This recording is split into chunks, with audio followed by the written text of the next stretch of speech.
Enpresa publikoaren zeregina modu objektiboan aztertzea ezinbestekoa da, aurreiritzi ideologikoak eta interes pribatuak alde batera utzi gabe, ez baikara gai egungo garapen ereduaren egiturazko krisitik ateratzeko. Mendebaldeak hamarkadak daramatza gurpil zoro batean, ekonomia, politika eta gizartea korporazio pribatu handien eskuetan daude, eta ekimen pribatuak, oro har, ezin izan du garapen ekonomikoari eusteko funtzio kritikoa bete. Horren ondorioz, Europa benetako kaos sozioekonomikoan hondoratzen ari da enpresa sektore publikoa desagertzearekin batera. Galdu dugu ekonomia egonkortzeko duen potentziala eta korporazio pribatuek baliabide nahikorik eskaintzen ez dieten jarduerak dinamizatzeko ahalmena. Europako kudeaketa politiko eta ekonomikoak egungo geldialdia gainditu nahi badu, ezinbestekoa da sektore publikoaren suspertzea.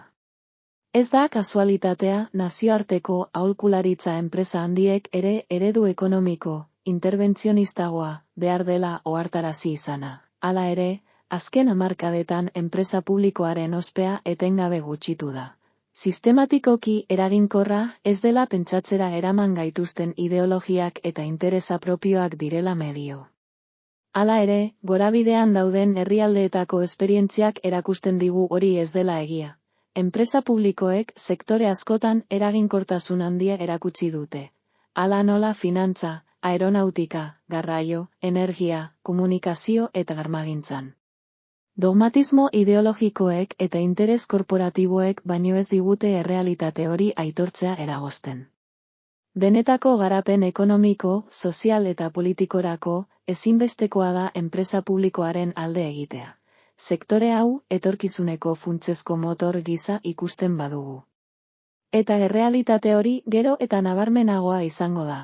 Horretarako prestatu behar diren herrialdeek belaunaldiz belaunaldi ikusiko dute garapen sozioekonomikoaren emaitzak. Laburbilduz, enpresa publikoak ez dira oztopoak.